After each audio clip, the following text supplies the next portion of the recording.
First impressions I'll never forget. First of all, being in the temple for, well, the hostel across from the Buenos Aires temple, first of all. That was just my first initial, like, this is Argentina. And being there for a few hours was interesting. I just realized it was super hot. There's no one there, so I didn't know what to expect or what to think. I'd been hearing that there was a Walmart there in our mission somewhere, and that was probably the only one. But then when the elders that were leaving came through, uh, they were just, I don't know, they were really excited and very sunburned, and they had a lot of yellow plaques, and I was, what's going on here? So I figured I was going to get a lot of sunburn. It was pretty hot. This was in December, which was super hot. When I got to Neuquén, my trainer was Elder Man, great guy, longtime friend now, not before the mission. He took me straight from the mission president's home. I guess I don't, you know what, let me back up first. The mission home, before I met my trainer, because we got there at nighttime, and I just remember seeing really bright stars in the sky. It was really clear. I was really excited. I was like, cool, it's beautiful here. Love it, even though it's really hot. Got to the mission home, they said that we were going to sleep in like a garage type place. This is where we were. Super hot, and I could barely sleep that night because I was sweating to death. And just a kind of backstory, I had prayed to the Lord that I wouldn't be sent somewhere hot. And I was originally called to Russia, but changed to Argentina, and I thought, oh no, it's South America, it's going to be hot. And that was my original thought. It was always hot because it's South America, right? But I didn't know that the winter times were really cold, and I was told to bring a sleeping bag. So I figured I'd need to use it sooner or later, but that night in the mission home, I couldn't sleep very well because it was so hot, but I was still just really excited and invigorated. The next day, we met with our trainers.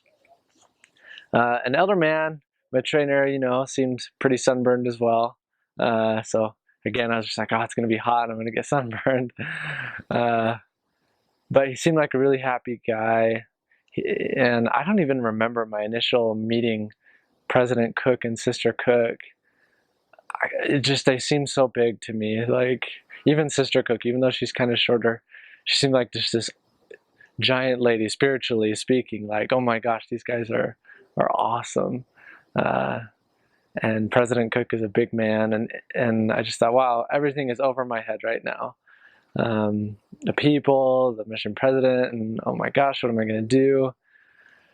But then Elder Man took me straight from our meeting, and our area was really close. We didn't have to have a lot of travel time, and got straight to work. We dropped my luggage off, and we went one block, I want to say west of my apartment.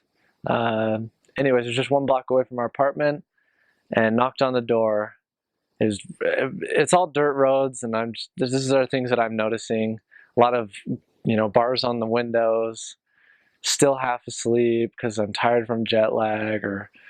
And then we knock on the door, and this guy answers. Seemed like a single guy that didn't really do a whole lot in his day, just kind of relaxed. But we got in, first door. I was like, sweet, I'm already having success. It may be hot, but I'm having success. We got in there, and because it was so hot, I actually fell asleep in that lesson. And I had no idea what was going on. My trainer tried to help me speak in the lesson, but I fell asleep. So he kind of laughed to the guy and told him that I had just gotten into Argentina. So needless to say, first impressions were just like super hot. I'm tired, I want to go to sleep, but I did want to work. I wasn't sad that he took me right out. I was actually really grateful for that. So, and I would suggest that for anyone who's able to do that, definitely go straight to work. Otherwise, you'll be thinking too much about the heat and how much you want to sleep, and that will take over. So, at least I felt good about going to a lesson. So, and as a little bit of those first few weeks, I just noticed there were weird things like people watering their dirt, watering their walls, trucks with water, riding through the streets, watering the dirt again. I had no idea what that was for. Taking the bus and seeing little children wearing lab coats was really weird. it's like, are they training all these kids to be scientists or something? Or so these are first impressions to me that I had no idea what people were thinking and where I was. But yeah, first impressions and first things that happened, those were them. So